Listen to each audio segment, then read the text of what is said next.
Syukur kehadrat Allah, dengan izinnya kita dapat berkumpul di Persada Barokah untuk bersama-sama menyaksikan sebuah majlis yang penuh keberkatan, iaitu di antara setulus takdir Muhammad Nur Syaiful dan juga Nur Aisyariah. Akan ada hari di mana kamu satu saf berada di belakangku. Amini semua doa aku, cium tanganku setelahnya.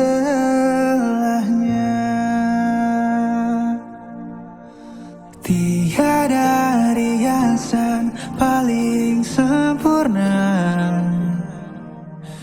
selain air wudhumu. Kau jawaban dari... Sungguhnya perkahwinan ini adalah satu sunnah yang telah ditentukan oleh Allah Subhanahu wa taala kepada setiap manusia. Syariat Islam menyuruh berkahwin bertujuan membentuk keluarga yang bahagia mengikut peraturan yang lengkap bagi melahirkan zuriat yang baik lagi soleh dan melahirkan keturunan yang ramai serta generasi yang beriman dan bertakwa bagi mendapatkan keridhaan Allah Subhanahu wa taala.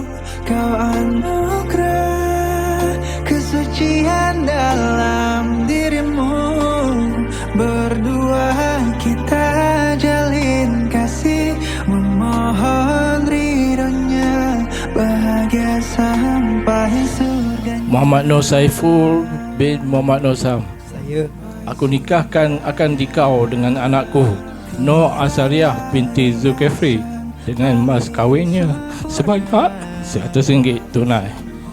Saya terima nikahnya Nur Aisyariah binti Zulkifli dengan mas kahwinnya sebanyak RM100 tunai.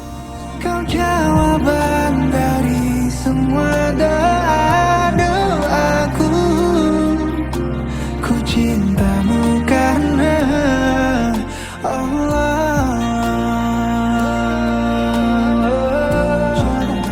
Ku mencintaimu untuk sempurnakan ibadahku. Kau anugerah terindah darinya di setiap malamku, di setiap doa-doaku, ku selip namamu.